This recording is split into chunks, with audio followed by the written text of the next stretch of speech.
Hello, ഞാനൊരു information video ആയിട്ട് വന്നതാണ്. നിങ്ങൾക്ക് എല്ലാവർക്കും അറിയാവുന്നതൊക്കെ തന്നെ ആയിരിക്കും. ഇത് ഈ ഒരു ഓർഡിനറിയുടെ ഗ്ലൈക്കോളിക് ആസിഡ് 7% എക്സ്ഫോളിയേറ്റിംഗ് ടോണർ എങ്ങനെയാണ് പ്രോപ്പർ റിസൾട്ടിന് വേണ്ടിയിട്ട് അപ്ലൈ ചെയ്യുന്നുള്ളതാണ്.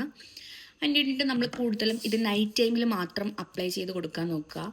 വീക്ക്ലി 1 or 2 ടൈംസ് മാത്രം അപ്ലൈ ചെയ്യുക. പിന്നെ നമ്മൾ എപ്പോഴും ഫേസ് നല്ലപോലെ ക്ലെൻസ് ചെയ്ത് ഡ്രൈ ആക്കിയതിന് ശേഷം മാത്രം അപ്ലൈ ചെയ്യുക. ബിക്കോസ് വെറ്റ് ഫേസിൽ നമ്മൾ അപ്ലൈ ചെയ്യുമ്പോൾ ഇതിന് ഇറിറ്റേഷൻസും റെഡ്നെസ്സും ഒക്കെ ഉണ്ടാക്കാനുള്ള ചാൻസസ് കൂടുതലാണ്.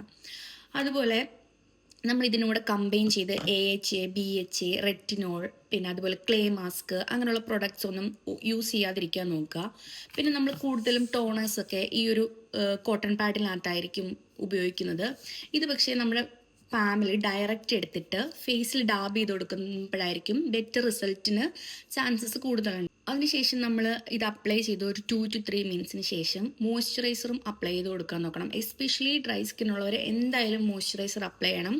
അതുപോലെ തന്നെ നമ്മൾ ഇത് അപ്ലൈ ചെയ്യുന്നതിൻ്റെ പിറ്റേ ദിവസം, അല്ലെങ്കിൽ നമ്മൾ സൺസ്ക്രീൻ ഉപയോഗിക്കുന്നവരാണ്, ഇത് അപ്ലൈ ചെയ്യുന്നതിൻ്റെ പിറ്റേ ദിവസം എന്തായാലും മസ്റ്റായിട്ട് സൺസ്ക്രീൻ ഇടാൻ നോക്കണം.